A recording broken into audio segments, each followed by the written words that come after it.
Hello, everyone. Hey, Mike. Hey, Steve. Hi, Jacqueline. Hi, Ola. Hey, Clayton. Egg Hill. Welcome, everybody. So today, I'm gonna try to. I wrote down some. Hi, Zaytonism. Islam. Hey, Felix. Hi, Tricia. Trisha. Sweetie. Rashmi. Hi, Urvi. Hi, Nazar. Hi, Roha. Eduardo. Hi, Denora. Welcome, everyone. Thank you for joining me. Okay, so today, I wrote down like some of the biggest myths around marketing and sales that I've learned. Hi, Plum Sketch. Okay, can you guys put your questions in here? Because when the chat moves, I can't. I'm gonna lose it. So, hi, Murray Vince. Hi, hey Amit. Hi, Lorraine. Welcome. Yeah, put your questions in the sticker, and then I'll answer them. I have some. So what I want to talk about is there are a bunch of like I've been doing this for 20 years. I've been doing marketing. I had my own agency for 12 years now, and a lot of the things that I thought to be true turned out to be false. So there's a lot of myths that I believed in, which turned out to be false. So what I want to do is I wrote down some of them. I'm going to talk about some of them. But if you have something that you're struggling with in marketing, hey, see, if you're struggling with marketing or sales or freelancing or anything like that, just put them in the sticker right there, and then I'll answer that. But what I'm gonna do is I'm gonna answer that in a way where what is the common myth people believe about that problem and what I've learned, because like truth is a lot more complicated than what just some advice that people give. Okay, so yeah, if you're just joining, put your question in here right there in the sticker, and just tell me what, in terms of marketing or sales or like freelancing or whatever, getting clients, whatever it is that you're struggling with, your biggest struggles. All right. Okay. While we wait for the questions, I'm gonna just go through. Oh, there's one here. Okay. Nasar, can you put your question in here so we don't lose it? Put it in here so we don't lose the question. And yeah, if you go in there and you can if you hit the like on the questions that you like, it'll vote it up to the top.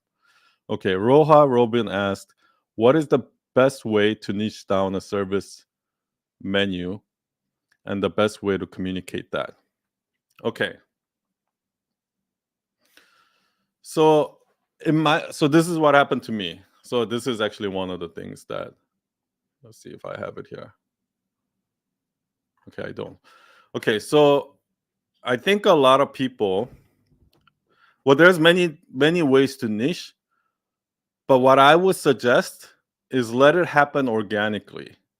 So for us, I actually went through two niches, right? So at first I said, oh, we're just two myths. I think people think that when you niche down, you're gonna lose opportunities, right? So for me, like as a design agency, I'm like, oh, we do logo, we do video, I can do photography, I can do all of this, I can do copywriting, I can design, brochures, like anything, right? But then what ended up happening is when you do that, you're gonna attract the smallest clients. Because think about it, who do you think wants like a all inclusive, like all in one package, right? Like if you go to when you go to like any kind of service, anyone that provides like a all in one package, those are like the cheap ones, right? Like the biggest clients that I work with, they were not interested in when we started working with Spotify, when we started working with American Red Cross. I kept telling them, hey, we can also do this for you. We can do the photography for you. We can do this for you. They were not interested because they already had the best of the best photographers. They already had the best of the best marketers. They already had the best of the best logo. Like they already had a logo. They had the best of the best funnel guy. They had the best of the best and everything. All they wanted from me is just the website. That's it, right? So that's like so the common myth is that when we started niching down, just focusing on websites, what happened was we attracted more bigger clients, higher paying clients. Yes, we lost the small opportunities, but that's okay because we actually at the end we made more money, right? A second thing is people think that niching down means that okay, I can't. Oh, from now on, I'm a web design company, so I can't do copywriting. Oh, I can't do photography. I can't do logo. I can't. No, that's not what happens. Usually, when you niche down, and we say we're only doing websites, our clients will actually ask me, "Can you also do this for us? Can you also do this for us?" And we don't turn those down, right? It's not like if somebody says, "Oh, can you do photography for us?" and we're like, "No, we're not going to do that because we're a web design." We don't do that. We still take all of those services on. What we don't do is we don't advertise it into the world. We don't go around saying we're a full service agency. We do everything. We can do everything for you. We don't say that. We say we're expert in websites and we do websites better than anyone else. That's what we say. And then if they ask us for those services, I won't reject it. We'll still do it. Do you understand what I mean? So those are the two myth truths. Like one is that when you niche down, you're gonna lose opportunities. Yeah, maybe, but you're gonna get much higher paying ones. Two, when you niche down, it means you're cutting off all these services. No. When you niche down, you can still do those services. You just don't, you're not trying to be known for that. You're trying to be known for the thing you're niche downing, right? Okay. So how do you actually do this? I would say let it organically happen. Whenever I try to focus on a niche and I try to force it to happen, that never happened. In the beginning, we were really good at building apps really fast and really good at just building. And I'm like, okay, so what we're going to do is our niche is we're going to work with tech startups who want us to build a web app for them. But that never took off, right? One of the reasons is first of all, tech startups don't have money. And another thing is what we turned out that, whenever you force a niche, I don't know why, but whenever you force something, it just never happens. What ended up happening is we got this one client, right? Columbia University Medical Center. And we just did an amazing job for them. We built a website for them. But once we did that, NYU Hospital, Langone Medical Center came to us and said, "Oh, we saw that you do that thing for Columbia University. Can you also do this for me?" And then once we did that, another hospital came. And once we did that, another med tech company came. Once we did that, another pharmaceutical company came. So what happens is when you do an amazing job for one industry or something like that, what ends up happening is, what's up, Mo? What ends up happening is, their competitors will see it. People in their industries will see it, and they'll be like, "Oh, who did that website? Oh, yeah, let's go. Oh, you did that? Oh." Like what I noticed is this. Here's the beauty of niching down. Most clients that I talk to really don't care a lot about, if a client is a hospital and they come to our portfolio, they can care less if we did a law firm site or some startup site or all those other sites we did. They don't even look at. The only thing they care about is "Oh, you did that other hospital site." They really only care about the things that we did in their industry. Do you understand what I mean? So that's what's end up happening. And another reason I think is because, when you do a hospital site, for us, when we did a hospital site, we learned so many things about hospitals. Like we know what systems they use. We know that in order for us to work on a hospital website that's connected to their clinical information system, all of our team had to be HIPAA certified. Like by law, if you're working on something that has to do with patient data, we have to be HIPAA certified. So what we found out is if you want to do something, if you want to work with a hospital can only work with agencies that have people that are HIPAA certified. So we got all of our employees HIPAA certified. And once we did that, it was a no-brainer because when hospitals looking at us versus other agencies, other agencies are not HIPAA certified. We're HIPAA certified, so it was a no-brainer. Like they couldn't go anywhere else but us. So once you really get into an industry, you learn about specific things like that nobody else knows. Like for example, what one of the things I realized when we switched niche and we started working with personal brands, right?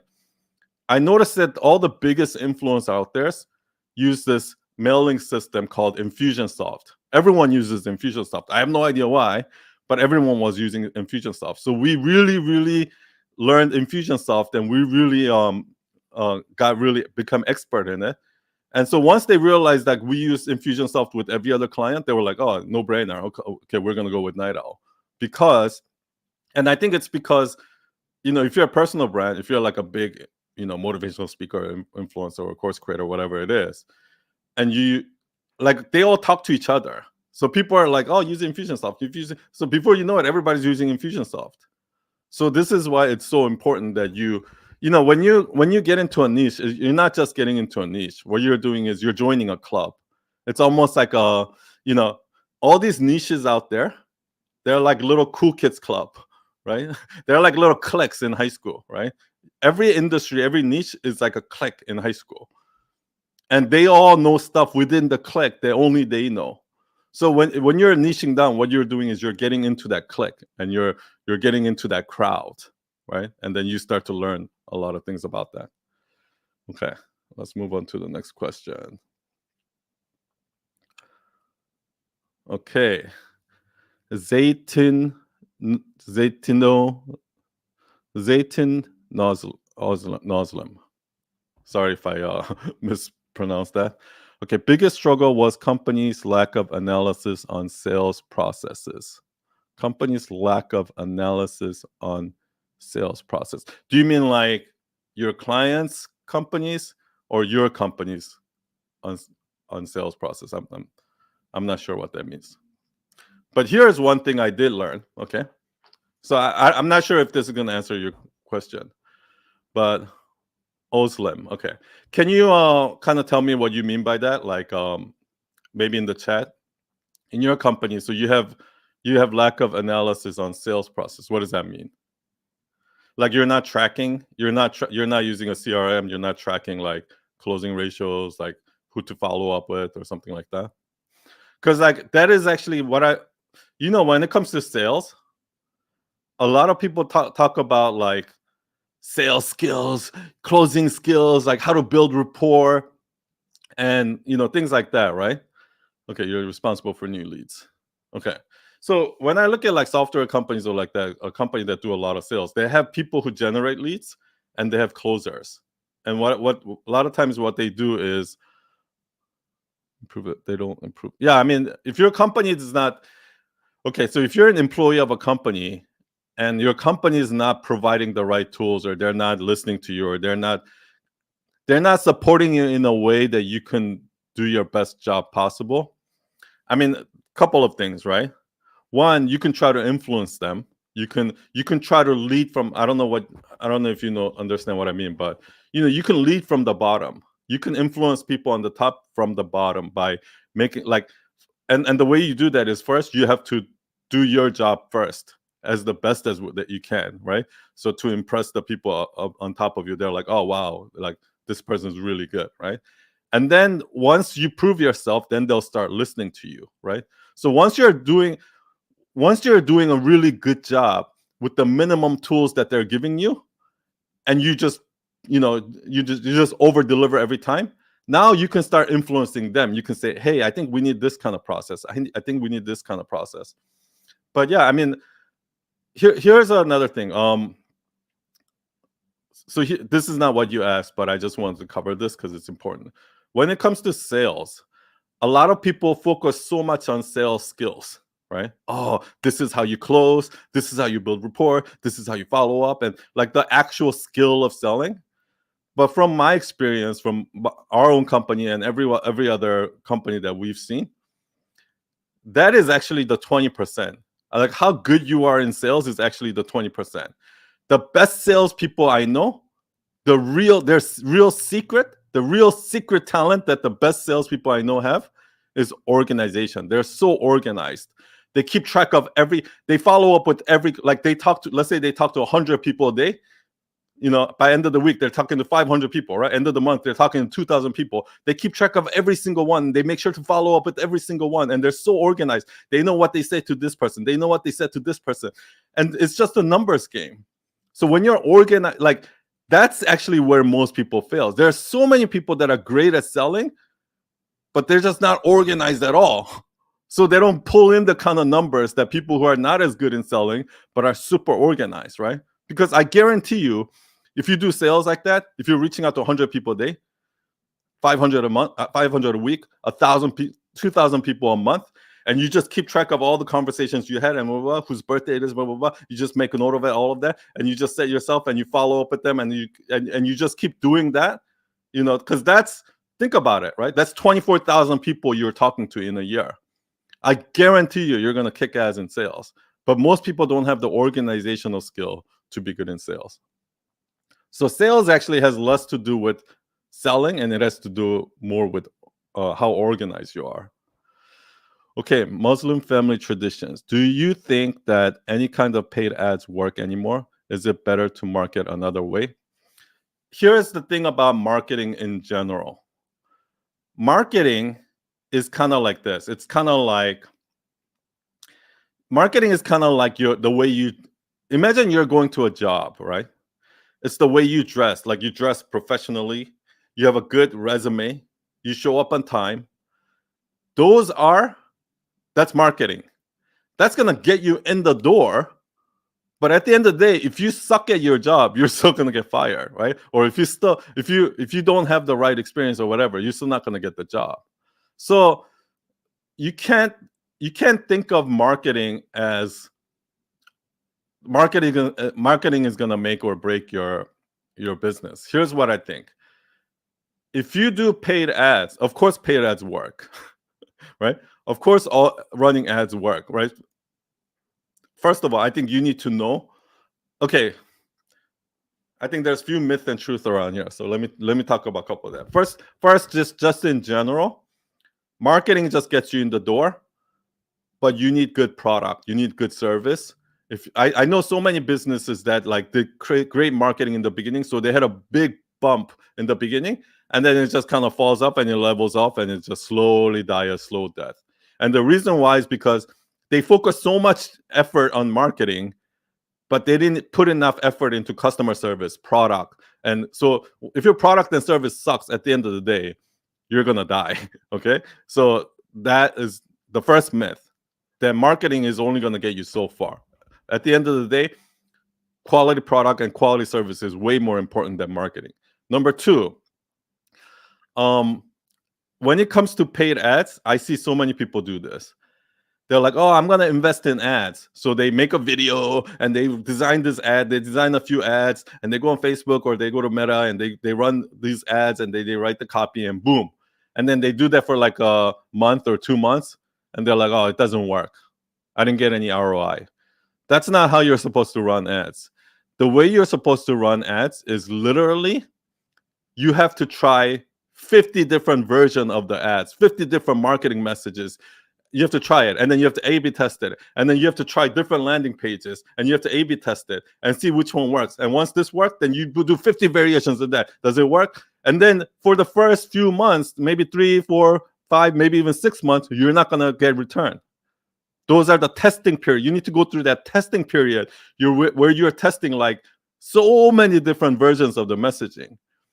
And then once you find the thing that works, then you double down on it, and then your test variation goes down, and then over time, then you start getting return on investment. So yes, ads do work. Depends on how you do it, because it clearly works for some people, right? So, and that leads me to another myth and truth. So people think that marketing, here, I think I wrote it down. We think that marketing is about ideas, meaning, oh, I need to come up with some brilliant idea. Oh, I need to brilliant message. I need to write amazing copy and blah, blah, blah. And boom, I launch it and it's going to work. It's actually not like that at all. almost all the ideas that you come up with marketing is not going to work. You just have to keep trying different stuff. You have to try this sales page, and then you have to try another sales page. You have to try, and then you have to run Google Analytics and to see where people drop off, like how much they scroll, and then where do they stop. You have to track all of that, right? How much time do they spend on your page? Like, what's the click-through rate on this ad? What's the click-through rate on this ad? What's the conversion rate on this ad? What's the So you need to track all of that, like using Google Analytics or Facebook or whatever tools that you use. You need to track all of those details and then A/B test everything. And the thing is, most marketers don't want to do that shit because that's the boring stuff, right? Marketers want to come up with creative ideas, and I want to I want to do this creative campaign, and it's gonna be, everyone's gonna love it and it's gonna succeed. That's what they want. They don't want to do the boring, nitty-gritty paperwork of just setting up these ads, tracking it, and looking at the data, and this work, or let me try this. They don't want to do all that shit. So, but that's where the money is. That's where most people fail. So here's a good example, right? Like, tiny bit of what you do is going to bring in most of the results. Everything else you do in marketing, almost everything you do, you have to throw away because it's not going to work. But you have to still try it out to see what works and what doesn't. Now, when we did this like one campaign for a client where we were doing a launch and we were like, oh, let's have this message. Let's try this. Let's this tripwire. Let's do we did all this cool thing. None of them performed as well as we thought. Like, everything was kind of like the same as before. I'm like, what the fuck? But then what happened was there was a bug on the website. We had a countdown clock that says, oh, you have our registration closes on this date, so you have to buy by this date, this time. And we had a countdown.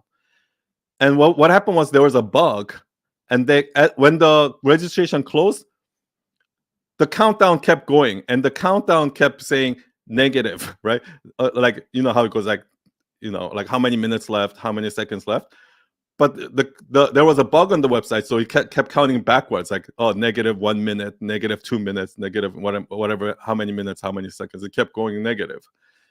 But when people landed on that page, they saw that there was that bug, and they were like, oh my gosh, I can take advantage of this bug. This company made a bug, so I'm going to take advantage of it. And even though the registration is over, I'm going to register now. So we actually ended up getting so much registration because of that bug. And we could have never, ever, ever predicted that. So you don't know what's going to work and what's not going to work. So you just have to just try it. And sometimes you're going to make mistakes. And just the more you try, the more you're going to learn. A lot of questions. Okay. Guys, go and click on that little question mark, and then like the questions that you want answered first, because it's going to push that to the top. Okay, Nassar, thanks for your attention. Question: how can we attract customers, and any common tricks? WRT. Oh, I don't know what WRT is. With regards to any fields. So how can we attract customers, and any common tricks? That's such a loaded question. That's such like a broad question. You know what? Let me look through my list and see if there's any common ones.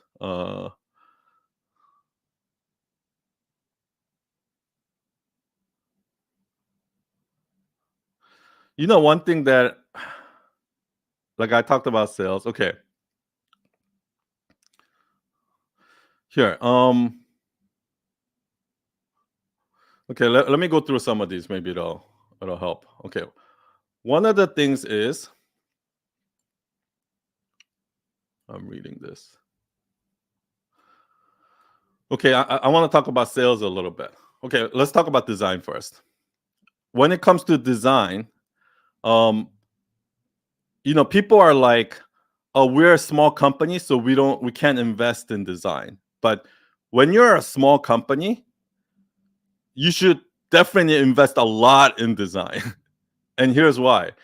Because think about it. Like when you go to an app store, right, and you're looking to download an app, or you go to Google and you're looking for a product or searching, right? Most of those apps and most of those companies, like the ones Instagram, LinkedIn, Snapchat, whatever, the ones that you already know, the famous ones, like you're either gonna download it or you're not. But let's say you're looking for a to do app, right? Or let's say you're looking for a video editing app, right? On the app store, right? What are you gonna do? You're gonna look through it, and you don't know. You don't know if this company is good or not. You don't know if they're like some fucking, a kid running it out, some 16-year-old kid in their mom's basement who built this app, or if it's like a huge billion-dollar company. You don't know that. So subconsciously, what you're gonna do is you're gonna look at some really nicely, professionally done design, and you're gonna be like, "Oh, that's a good company, right? That's a legit company." And you're gonna look at some shitty design, and you're gonna be, even if that's a big company that has an awesome app, you're gonna be like, that's not. Yeah, you're gonna look for the reviews too. But trust me, this design factor, most people, like Stanford University did a research on this, and something like 80% of people judge the credibility of a company that they don't know based on their design. So, and also when you go to websites, same thing. What about, okay, let's say that on the App Store, but what about a website? When you go Google and you search and then you click on that, how do you know? How do you know this company is really, you don't see a rating on the website, right? You're going to judge that company by how their website looks. So if you're if you're making a website and you're a small company, invest in good design, right? Big companies actually don't need good design. Like Amazon, Craigslist, everyone knows Craigslist. They have the shittiest design. The people don't care, right? Amazon doesn't have pretty design. Nobody cares because it's Amazon. It's your company that nobody knows that needs the good design, okay? So that's one. That's a myth. Okay, next.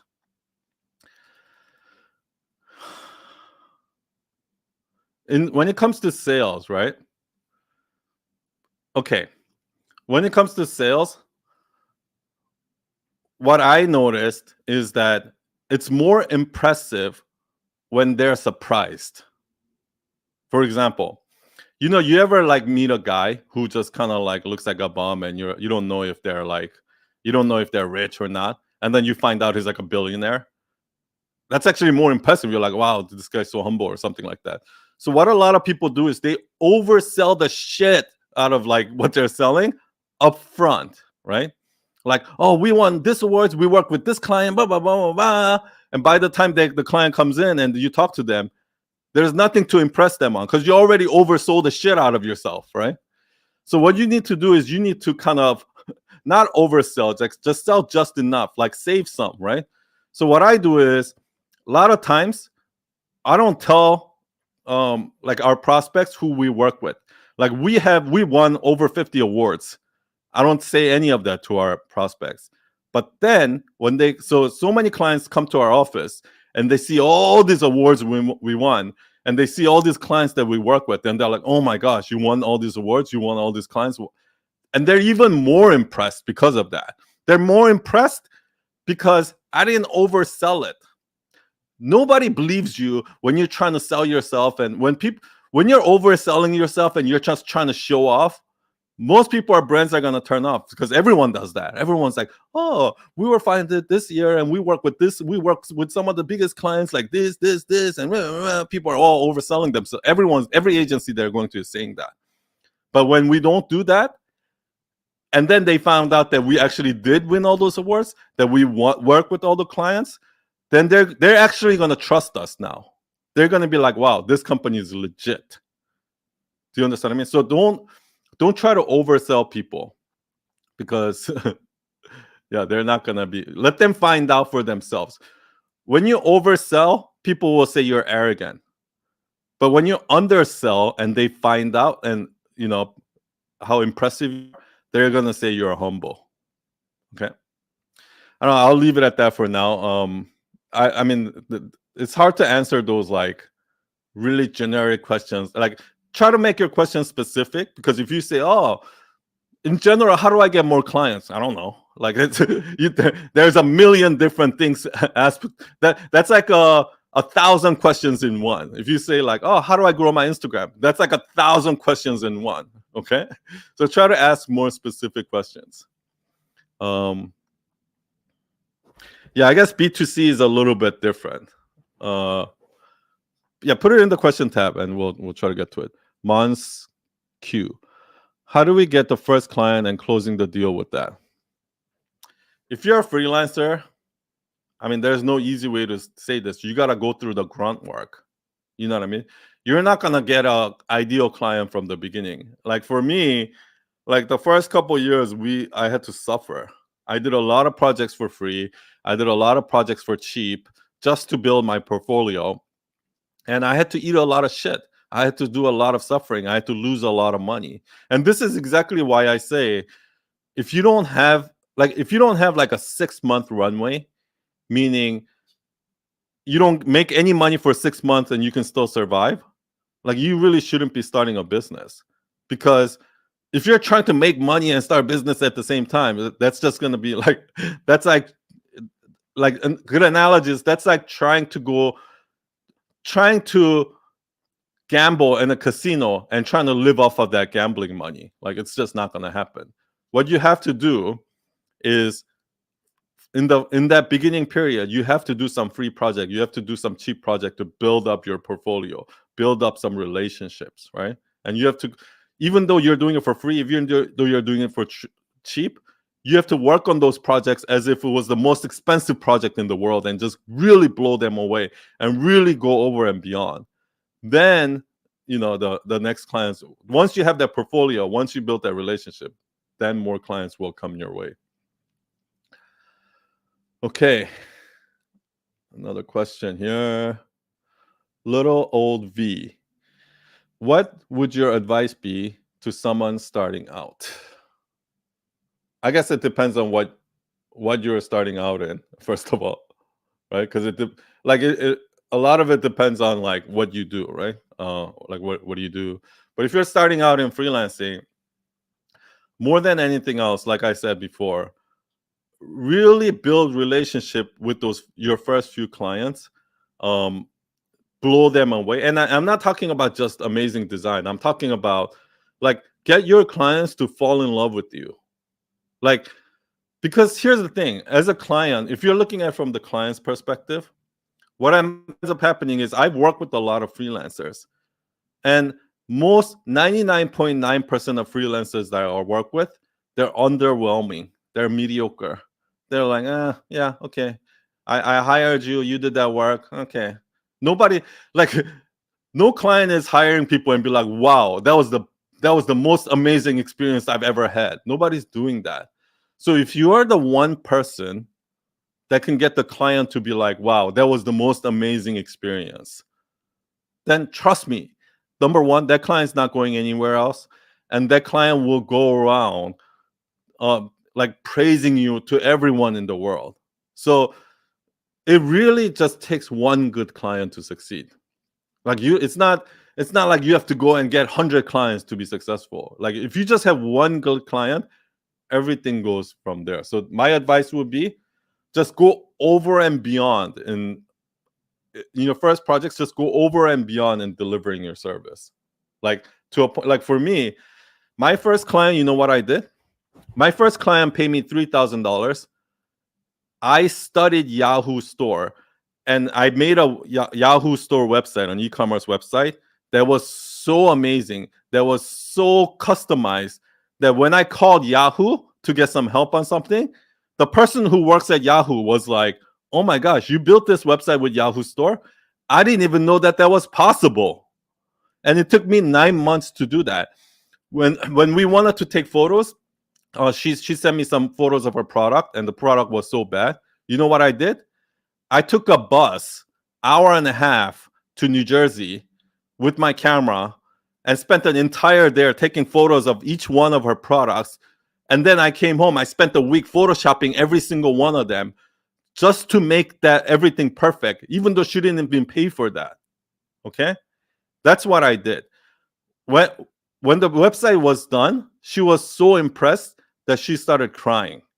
That year, on Christmas Day, like a week before Christmas, I get a text from her, and she goes, "Son, come downstairs." I go downstairs in my apartment, and she had her trunk open, and she said that, "Oh, when you came over to my house, I saw that you were looking at my husband's guitar, and you said that you've never played electric guitar before, so we bought you an electric guitar with an amp, like to show our appreciation." That's how much over and beyond I went. And that without that kind of without providing that kind of experience and getting that kind of reaction from clients, I would have never been able to build my business the way I did. So don't underestimate the amount that you have to go over and beyond. Okay. Little old V, what keeps you going in your work? So here's what I'm gonna say. What keeps me going is the daily stuff. It's not what keeps me going is not like, oh, I have this goal, and once I hit that goal, I can't wait to hit that goal. Once I hit that goal, it's like celebrate, wow. I never ever do that. Every single day, I have to enjoy what I do every single day. Like, for example, I enjoy doing this. I enjoy going on live and answering. Like, I'm having a blast right now, right? So you have to enjoy the things, the everyday thing, the boring things you do. Okay. And that reminds me, I have a myth truth about that. Okay. Don't get passionate. Everyone talks about, oh, you have to be passionate. You have to find what you're passionate about. Fuck that. Don't get passionate. Get bored. You know why? Because when I started my business, I was so passionate. I was so excited. I was like, I'll try this. And I kept changing directions. It's like, oh, and then after like a month, oh, that's not working. Oh, let's try this. And 3 months, like I kept changing. I was too passionate. I always wanted something to be happening. I always want to. No, that's not passion. That's called shiny object syndrome. Okay. No matter what you do, if you've been doing that shit for 10 years, you're not going to be as passionate about it. You're going to get bored of it. Right. So here's a good analogy. Think about the thing that, you know how people always say, in order to succeed, you have to be consistent at it, right? Like business, you have to be consistent at it. Growing Instagram, consistency, right? If you want to get fit, you have to be consistent, right? So how do you become consistent? Not by getting excited about it, because when you're excited about something, at some point it's going to get bored, and then you're going to stop, and now you're not going to be consistent. It's kind of like when you drive a car. Imagine the first time when you were young and you learn how to drive and you got your license. How exciting was it? How fun was it to drive, right? And then after 10 years, you drive every day. Oh, driving sucks. Driving is boring, right? Same thing, riding a bicycle. Everything that you found exciting in the beginning, you do it for long enough, you're going to get bored, and you have to get to the point where you're bored of it. And and you still drive, right? And that's where consistency comes from. If you only do the things you're excited about, you're not going to last long. So for me, in the beginning, I was so excited, so passionate. I kept changing. I'm like, okay, we're going to go after startups. Oh, we're going to do this. Oh, now we're going to do this. Oh, my why is this. And then I kept getting stuck for like 2-3 years. And then once I gave up, I'm like, oh my God, okay, I give up. And then I just started doing my client work every day. Client work, just because client paid me, so I have to do it. So even though it was boring, I just kept doing it. I had fun still designing. I still had fun doing my day-to-day, but I didn't have no big vision that I was excited about. And then a year passed of doing the boring work just because I had to. And then our bank account started growing. We started getting bigger clients, and we started becoming more successful. That's what happens. So once you get bored, that's when things are going to happen. If you're too excited about if you want to date somebody and you have a biggest crush on them and you just want them so much, you're not going to get it. But once you don't care anymore, that's when you're going to attract them.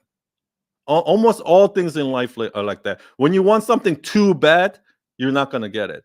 It's when you go get over that hump, like that's what happened with me to money. Like when I wanted to make money, like I wanted a lot of money, I was so excited about getting money. But then, once I made money, I kind of got bored of it. I didn't even care anymore. There were, like when I didn't have money, there was all these things I wanted to buy. But once I had the money to buy those things, I didn't even want them anymore. So when you get bored of something, when you don't care that much about something, that's a good sign that you're close. Okay. Okay. Next question. Hey, Dark. Could you share some of your inspiration copywriters? Like um there's a guy named Neville. Uh I did I did a call with Neville Medora.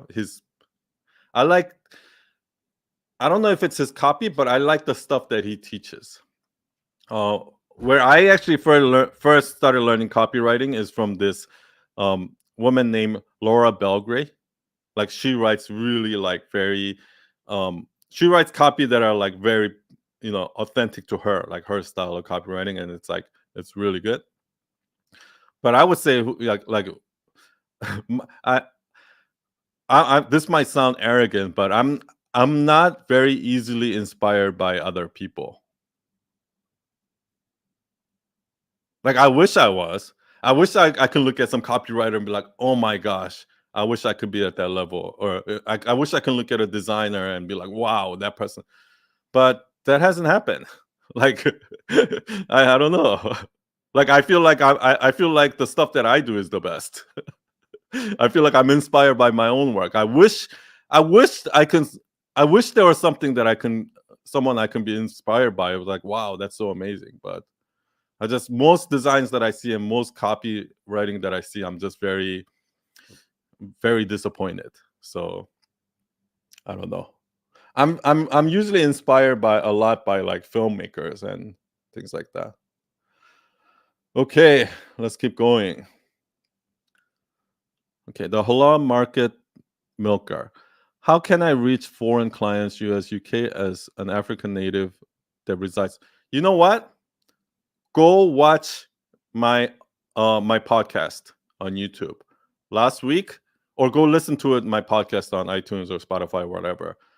The last episode that I did last week is a 3-hour conversation that just talks about that freelancing. So it's too long of a answer, but go watch that and that'll answer you.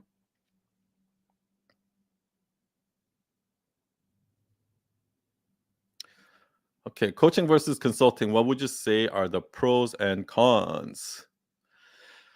I'm not a coach, so I just want to put that out there. I'm not a coach. I don't do like one-on-one coaching. I don't have like if somebody just wants me to get on the call and coach them or something, I'll do that. But coach, I'm not a coach. I'm not a licensed coach. I don't know anything about coaching, so I'm not gonna say coaching. But here's what I will say when it comes to consulting. So when it comes to consulting, I think a lot of people think that consulting is about results and showing your expertise and all, and that is true to a certain degree. Yes, you are selling your expertise, you are selling your design skills, and yes, to a certain degree. But the part that most people ignore is that at the end of the day, if you're a consultant, it's a service business. Just like a cleaning person is a service business, right? Just like a Uber driver is a service business. You're a service business just like any other service business. Your main job, your main goal is to put a smile on the client's face. And until you have that mindset shift to realize that if I'm in a service business, if I'm a web designer designing something for clients, that it's not about my skills and my design expertise and my design. That's not what it's about. It's about the client is the star. The client is like, here's somebody put this perfectly for me. The client is Batman. The client is hero. You're just Robin. You're just his sidekick. That's all that is. You have to make sure you understand that. And until you have that mindset shift of knowing that client is Batman and I'm Robin, you're not going to succeed in the client business. A lot of client business, freelancing, agency, a big part of it is ass kissing. I mean, I wouldn't say necessarily ass kissing, but it's about pleasing the client. So that's something I think a lot of people forget. Um, can you build your team with freelancers? Where to find good ones? Hmm. For me, I don't work with a lot of freelancers because here's the thing about working with freelancers and contractors. And Steve Jobs talked about this. When you're a hired contractor for temporary gig, what ends up happening is, a lot of the work that we do as marketer, like we might go in, we might set up marketing for them, but they don't really see the results of that until later in the future. Do you understand what I mean? So a lot of temporary workers like freelancers and contractors, they don't really have a stake in it. Meaning the freelancer doesn't really care if our business succeeds or not, because they're just freelancing and they're gonna they're just getting paid for the time. But if I hire an in-house team, if I hire somebody full-time in-house, then that person is part of our culture. They believe in what we believe in. They do the things that the way we do it. We can train them, and we can really get the most out of that. That's the reason why I don't really like working with freelancers. Like, I think you can work with freelancers to get a certain thing. If I need an illustrator, if I just need a photographer to do one job, like, yes, I can hire them to do those kind of work. But at the end of the day, I think if you really want to do exceptional work, and not just mediocre work, but just exceptional work, I think you need to build a team. You need to train. You have to get everybody on the same page. You need, like, here's a good example. A lot of web designers, if I hire them and I say, okay, design this page, they'll design it in one day. They'll just design it in one day and give it to me the next day. I'm like, oh yeah, I finished it. I'm like, what? You finished it so fast? Like, in our company, to design that homepage, like, we'll spend like a week on it, right? And we'll try a lot of things, and you can see the difference. But that's because we've created this culture in our company, in our agency, that other people don't have, right? And that's why like when somebody comes in, it takes a couple of months before they really like adapt to our culture and become one of us. And that's what makes us special, right? And also, like, we have this culture of, like, a lot of the team members are like really close friends. So what ends up happening is we can give criticism and we can make fun of each other, and we can still, like, do great work because we're all honest with each other, right? So that's one thing. I think I wrote something about this here. In terms of team, one of the things that I noticed is this. Here's what I'll say.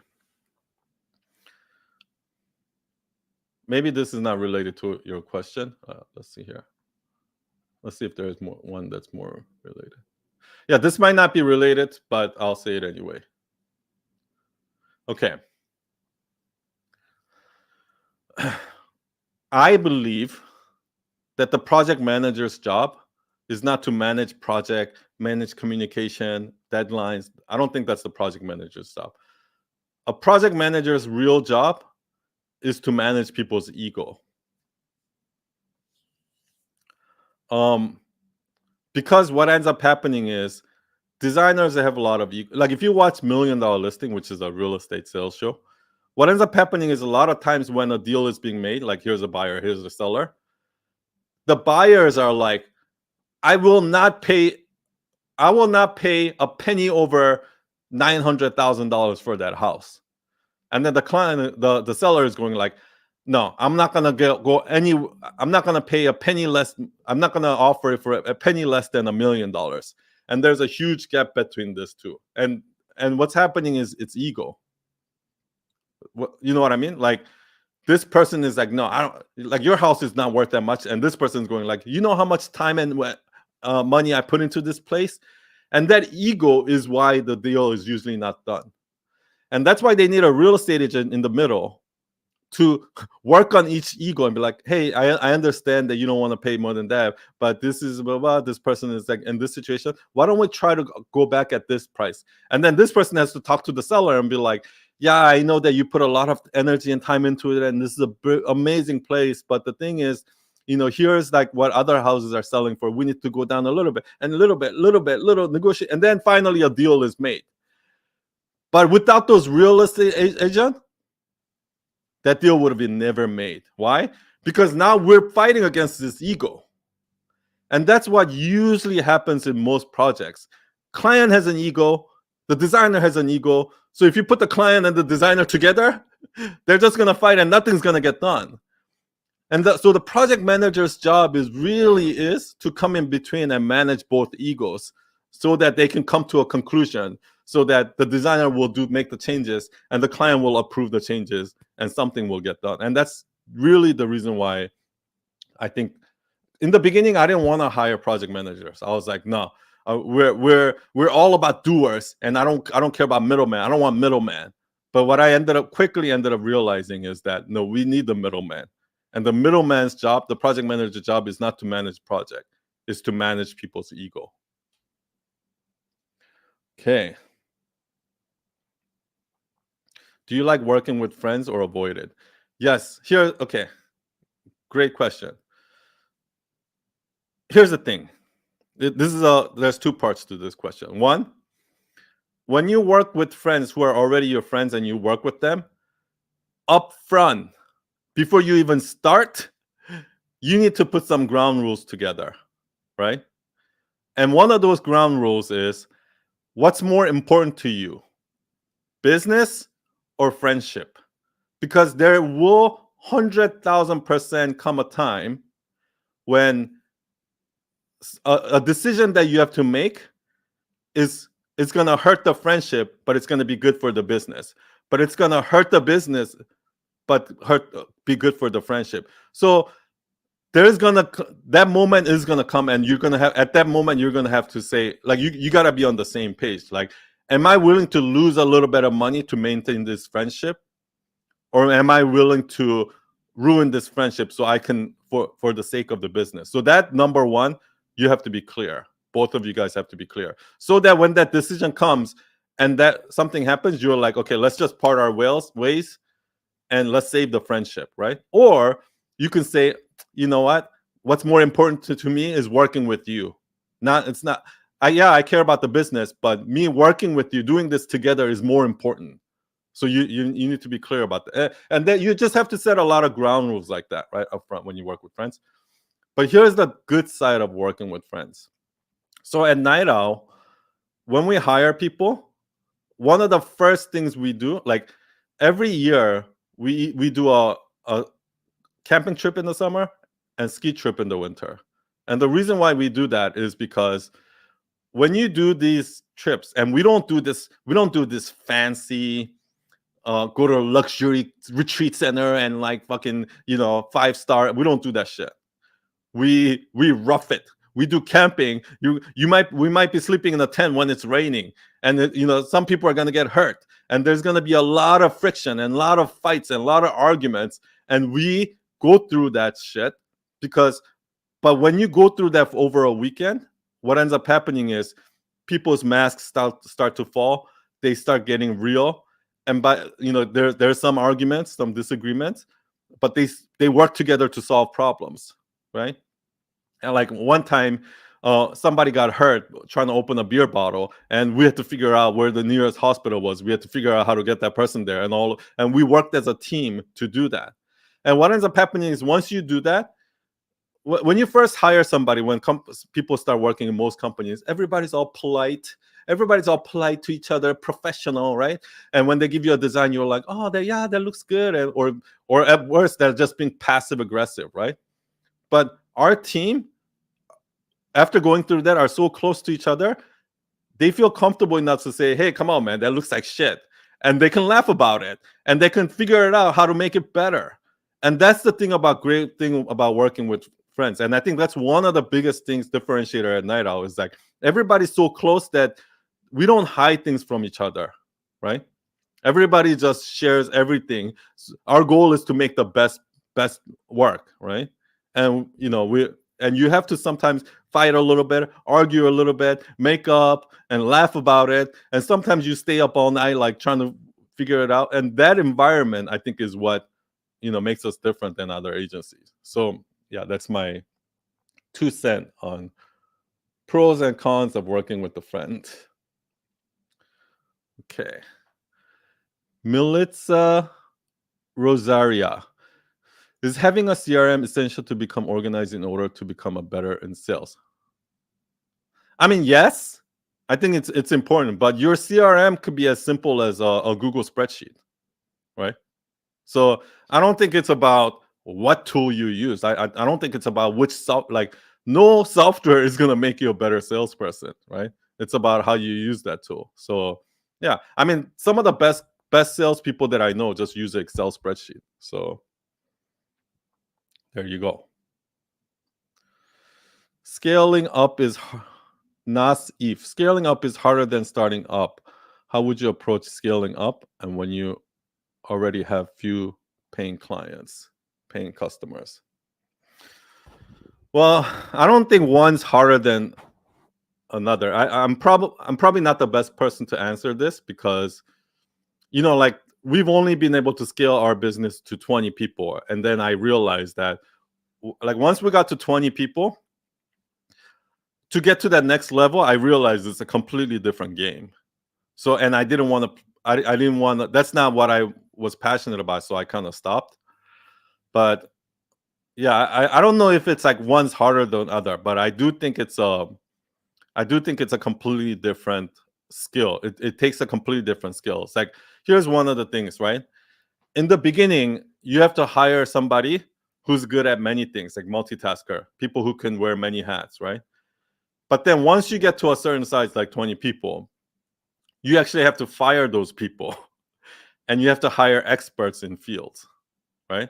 So I think one of the biggest reasons why people can't scale up at a certain point is because they're too nice to fire people that were with them from the beginning. That's one of the things. But if you're talking about scaling from like solopreneur to let's say 20 people or something like that, the biggest problem there is here. This is like the number one problem why people can't go from solopreneur to an agency. Their ego. Nobody can do this but me. So what ends up happening, like I was like that too. I was like, whenever I hire a designer, they come back with a design. I'm like, no, you didn't do it right. I'll just do it myself, right? And then I hire a designer, and everybody's like that. And then I fire them because I'm like, oh, that didn't work out. So you keep hiring people, hire, and you're like, oh, I can't. It's so hard to find good people. It's so hard to find. Well, that's what makes you different from them. If you can easily find everyone that's like you, then you wouldn't have a job. Why would somebody work for you if they're just as good as you? They would go start their own business, right? So the ego, like you have to understand that when you go from a solopreneur to an agency, your job is not designing anymore. Your job is not doing those things anymore. Yes, you still know how to do that, but your real job is to dealing with people, managing people, leading people, training people. It's everything to do with people. And in order to do that, you gotta drop your ego. Like here's one thing that I tweeted the other day. I said the hardest part about being a boss is you have to act like the dumbest person in the room and still be the smartest person in the room. Most of the times when I'm working with people, I already know what they did wrong, and I already know what they need to do to fix it. But I'm not gonna say that. I'm gonna ask them, and I'm gonna let them answer me, and I'm gonna let them figure it out. I'm gonna let them make some mistakes, and then eventually they'll figure out. And it's gonna take some time. You're gonna have to lose some money because you're paying this person to train them, but through that process, you're gonna get them up to a certain level. But if you just say, "No, you did that wrong. I'll do it myself," or "You did that wrong. Do it like this." If you keep doing that, you know what's gonna happen? They're gonna be like, "Fuck, son! Like she doesn't fucking," and they're gonna sabotage your project. They're gonna sabotage your company. It's just not gonna work. So that's the thing. Like you have to know that to scale from here to solopreneur to here, you have to go from a freelancer to a leader. And it's a lot of freelancers can't do that.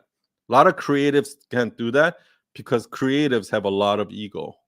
And that's why a lot of creatives have hard time outsourcing and hiring people. Okay, let's keep going.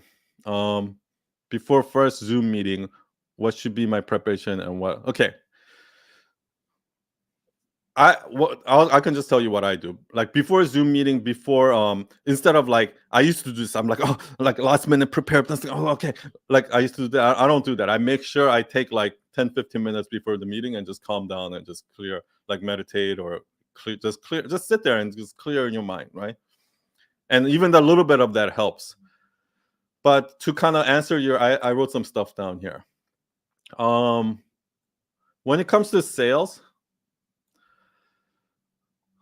yeah, like you said, don't try to impress people, right? Like, here's a myth, right? People think that in sales I have to be impressive, I have to impress the clients, but like you know that friend that you have that are constantly talking about themselves. Oh, you know what? Oh, I got this. I got this job. Oh, I'm making this much money. Oh, I bought this car. Oh, I bought this, and oh, I bought this house. Like, they're constantly talking about themselves. Does that person really impress you? No, they don't impress you. You're like, shut the fuck up already, right? Like, you're like such a show off, right? Like, but then what about that friend that's like always asking you questions? It's like, oh, how was that movie? Oh, you just bought a house. Like, how is it? And they're asking you, and they're interested in you. That's the person that's going to impress you more. So that this is why I say, like, when you go into a sales meeting, maybe do this mantra, like, be unimpressive, be a nobody. Be unimpressive, be a nobody. Be unimpressive, be a nobody, right? And when you go into the meeting, your only goal is to be curious, genuinely curious. Oh, what do you do? What's your business? Oh, wow, that's fascinating. Oh, can you tell me what? Oh, what are you struggling with? Just put all your energy on being curious about that client and their business and them. Um, and a lot of the times when you do that, what you'll find out is, because I always thought that clients just want like fancy design and they want me to, like, use my expertise to blow them away. That's what I thought. But especially with big clients don't give a shit about that. Like when we started working with Spotify, American Red Cross, and when we did something like mind blowing and innovative, something brand new, they actually didn't want that. They were like, "Oh no, let's just do the safe, let's do the safe, boring way." Because when you work with big clients, remember, your client is not the CEO. Your client is not the main decision maker. Your client is the 26-year-old marketing manager who just works there as a 9 to 5 job. Your client is the CMO or the creative director or whatever it is. And to them, it's just another job. Okay. Their main goal is not to innovate and do something amazing for this company. Their main goal is to keep their job. Their main goal is to not get fired. And when you do something so innovative and so different, you're actually putting them at risk and going like, oh, what if this doesn't work? Then I'm going to get fired, right? So what they want is like something safe, proven, that's always worked before. So they just want the boring shit done in the and meet the deadline and done at that timeline within their budget. That's all they care about. Which is kind of counterintuitive to what I said before, right? So depending on the client. If you're working with corporate clients, they want the boring shit, but you still have to go over and beyond and provide amazing service. You just have to put a smile on their face.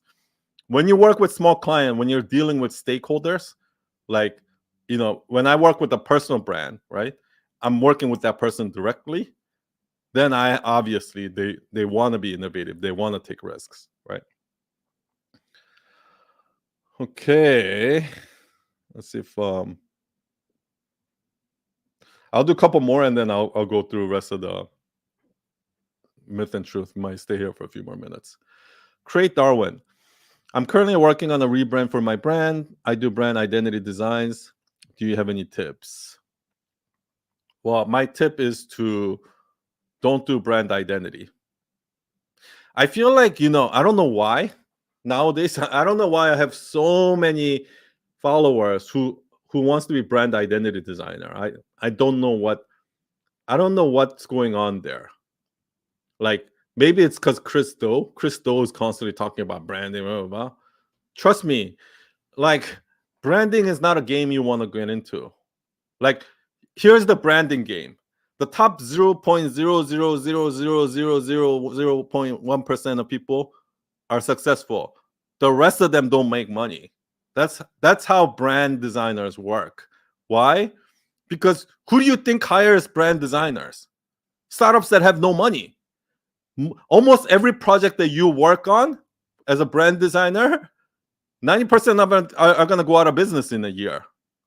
And so you're going to be stuck in this loop of, you're just going to be this logo designer. Like, like most companies are not paying $10,000, $50,000, $100,000 for branding projects. There's very few companies out there that do that. And companies like that are going to go to agencies, right? So I don't understand. Like, I would highly suggest you get out of the branding game and do something different, like UI UX or packaging, or like, I don't know, maybe visual effects or video. I don't know what it is, but like, and I'm not trying to like shoot down your dream or anything like that, but I honestly, genuinely, in good heart, tell you that you should continue to do brand identity design. I just don't think that that's a good move. It's not a smart move, at least in terms of business. Oh.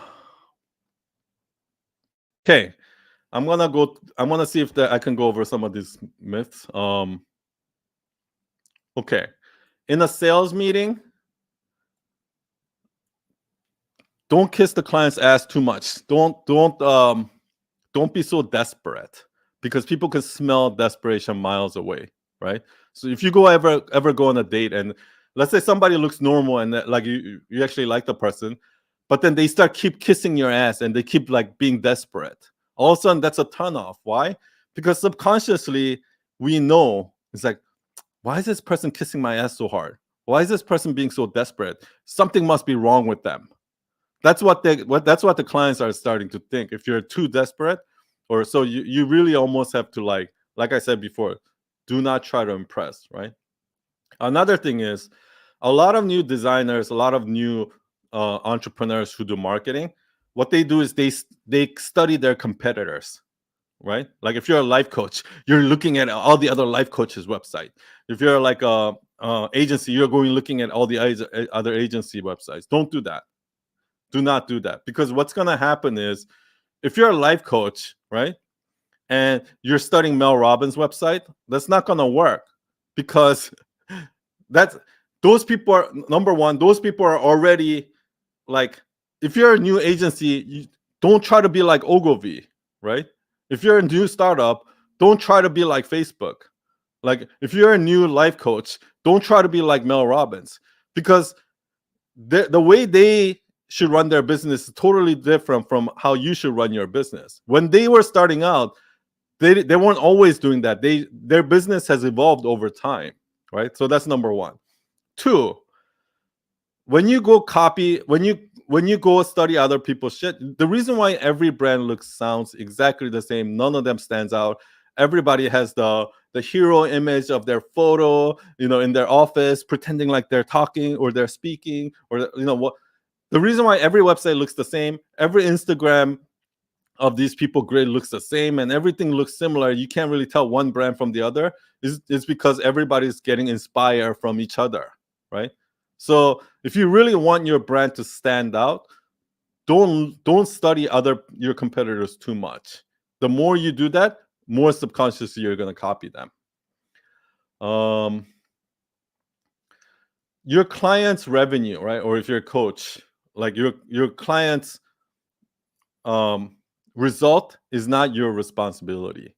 Like, I used to think that. And so if somebody pays us $50,000 and we build a website for them and their revenue doesn't go up or something like that, like, I used to like kick myself and be like, oh man, I failed. Or but the thing is, what I realized is that if their product sucks, their customer service sucks, no matter what, it's not gonna, like, nothing that you do is going to help that company grow if their product and like marketing is just one part of the business, right?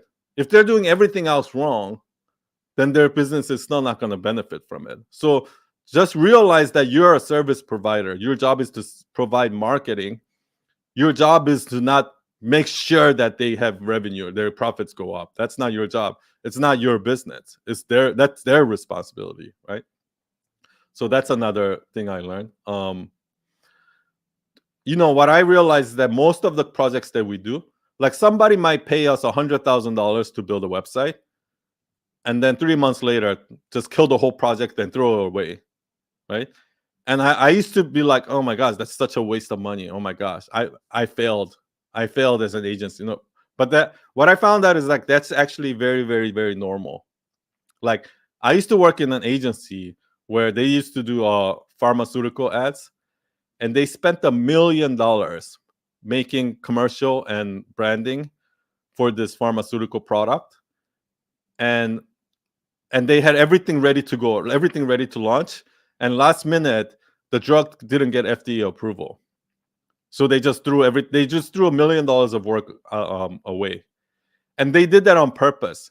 They knew that there's a chance that it's not going to get FDA approved, and they knew that if that does, they're going to throw it away, but they're willing to risk spending $1 million so that if it does get approved, they have all the materials ready to start marketing, and they're willing to take that risk. So these businesses, especially when you work with big clients, this is quite very normal. It's very normal for us to do a $200,000 project and then they end up not using it, but they still pay us anyway. Like that, don't feel bad about that because that's perfectly normal.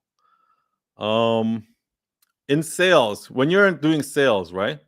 Most of the times, it's not just you trying to impress the client. The client is trying to impress you just as much as you're trying to impress them, right? Most clients are going to show off. Like when we work with clients, most clients are going to come to us and try to talk about how amazing they're. Oh yeah, we're the best at this, and we've done this, and they're actually trying to impress me on how perfect their business is. Nobody wants to talk about. No entrepreneur wants to talk shit about their own business. No entrepreneur wants to talk about their flaws. But trust me, every entrepreneur, every business has flaws. Every one of these clients have something that they're worried about within their business, and your job is to get them to say that. And the only way they're gonna say that is, number one, you have to let your guard down, and you have to be vulnerable first. One of the things that I do is a lot of most websites out there are buggy. Most WordPress websites out there have some sort of a bug, has error messages, something their plugins are out of are not synced. So I bring that up too. I said, most of our clients, they have that problem. And then they're like, oh yeah, we have that problem too, and they'll start talking about it. But that's the key moment. The key moment in sales is when they let their guard down and they open up and they talk about their weaknesses and they start talking about what they're worried about. Because until that wall is down, they're never going to say that. They're going to try to impress you. So, but once they do that and once they can talk about their problems, their worries, then you're in. Because from that point on, their client's like, oh my gosh, I was so worried about this. I was hoping that these people can fix it, but I feel comfortable enough to talk to this about them.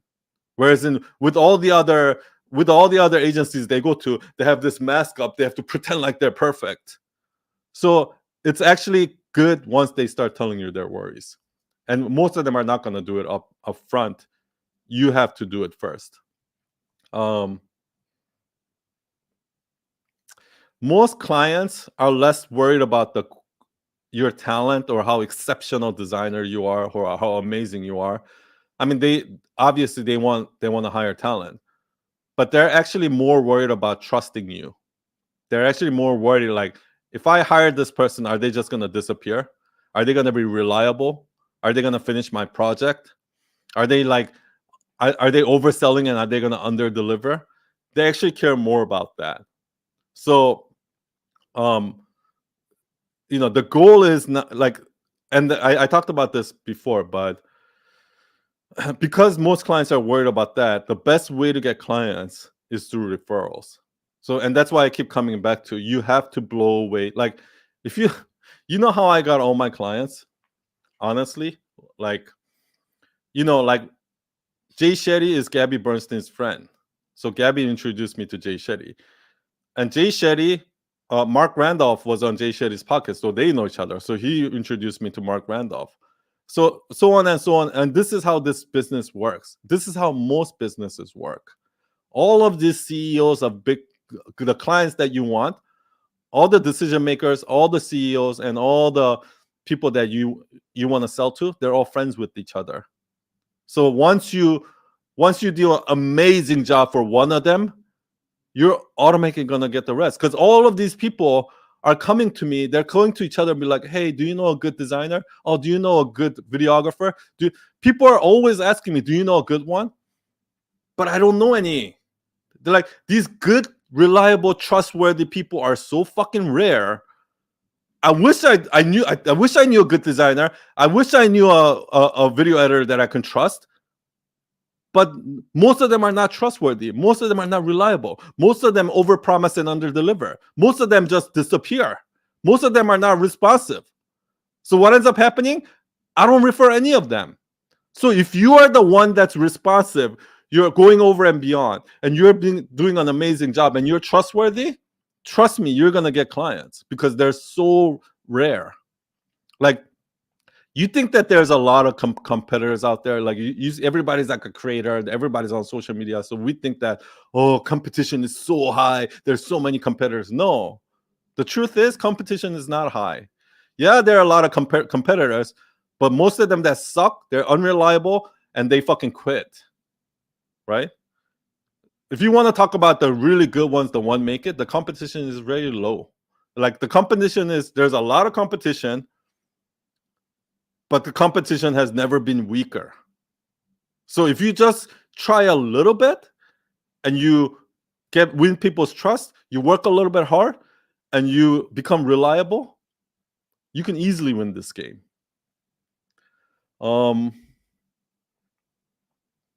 Another thing is this.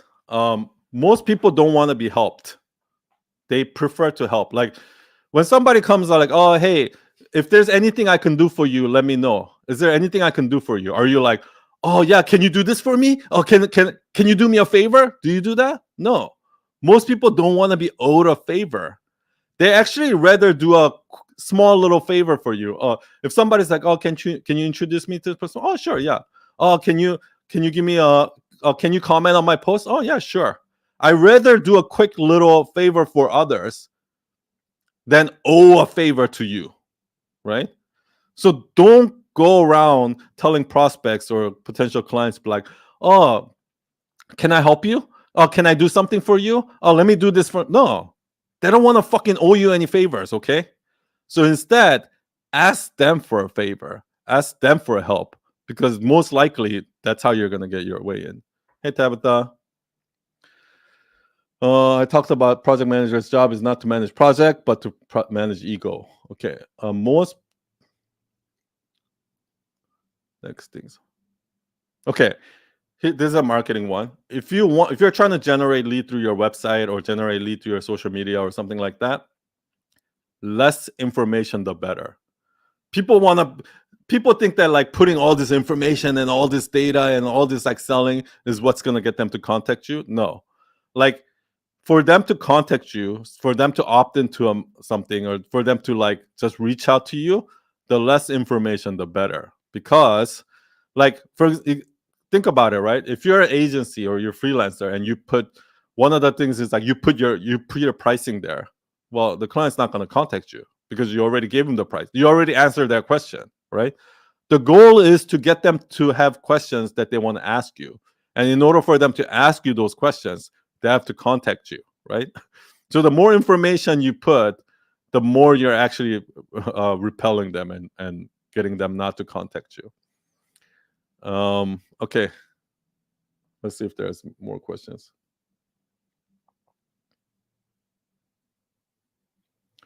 So for this one, like the one I said, don't chase. Brand identity design is not an industry that you want to invest in my opinion.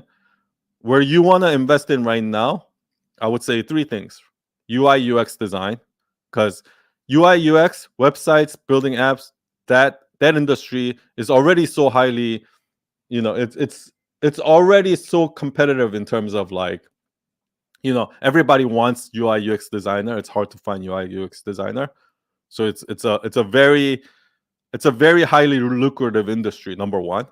Number two, um, video editing. More and more people are going to make videos. So if you do video editing, video graphics, or something to do with video, motion graphics, or anything like that, that's going to be highly lucrative. And lastly, social media. Any kind of creative work that's going to help social media. I would say those are probably much more lucrative for the future. MS Creative, can you give some tips on building a community for creators from different creative fields? I mean, I think the best way to do that is to teach what kind of like what I'm doing, right? Um, something like that. I'll say this, right? I think one of the myth about building a community is that it's about scale, right? Go on this Instagram live, make YouTube videos, and just reach as many as people. That's what we think, right? But building a creative community is actually less about the number, and it's more about one-on-one, surprisingly. So if you really want to build a community for creators, go start talking to creators one-on-one and build one-on-one relationship with them. And you'll be surprised. Like, you do that for a year, before you know it, you're going to have a community. Okay. Okay, this is going to be the last one. We're already over time. Okay. Ciceriona. How do you handle firing people you work with for a long time and develop close relationship? This is like the hardest thing for me, firing people. Here's the thing. I just actually had to recently do it. Just be honest. First of all, when I hire, when in the beginning, what happened was I Googled it. How do you fire people? The first job I had to fire people, I Googled, like, how do you fire people? And I saw all these articles, right? They say, do not say, one of the things they say is like, don't ever say sorry, right? Don't show like sadness or emotions. And then like, make it quick and blah, blah, blah, blah. Be clear about the reason you're firing, blah, blah, blah. See, I couldn't do that. My personality would not, with a straight face, do that. The first time I actually fired people, I started crying in front of them. I was like, I'm so, like, I broke all the rules. I said, I'm so sorry, man. All of that. And I was just completely openly honest with them. And so far for me, it's never backfired on me. Like what I did, one of the things I do is, first of all, I make sure that I do everything I can up to the point when I have to absolutely, there's no other way but to fire them, right? So what ends up happening is, if this person is not doing it right, I make sure they understand, okay, we need to do this. I make sure that all those things are all in line, right? I make sure that I did there's nothing I can do to help this person anymore. So number one, I do that. Number two, I make sure to let them know that this has nothing to do with, it's not what they did wrong. It's my problem. It's my fault, right? If you were not the right person for the job, it's my fault for hiring you without knowing that. If you didn't improve, or you weren't able to properly learn the job, it's my fault for not training you properly. If whatever it is that they did wrong, or whatever the reason they're getting fired, at the end of the day, as a leader, it's my fault. I make sure I let them know that. And then at the end, I say, if you need any help, if you need, if you want me, and then I'll do that. I know a lot of people. So if I actually feel like you would be a really perfect at this job or something like that, then I'll introduce them, right? I always say, if you need anything, I'm here to help you. This is, I think you're an amazing person. I think you're really great. It's just that this is not working. And that's probably not the right way to fire people, but that's how I do it. I say, hey, I'm sorry, this there's no easy way to do this. But for me, that's never backfired on me. So I hope that helps. Okay, y'all. Thank you everyone for coming. Hope you have a great week, great weekend. I'll see you again on next Thursday with more Q&A. And cheers. Bye everyone.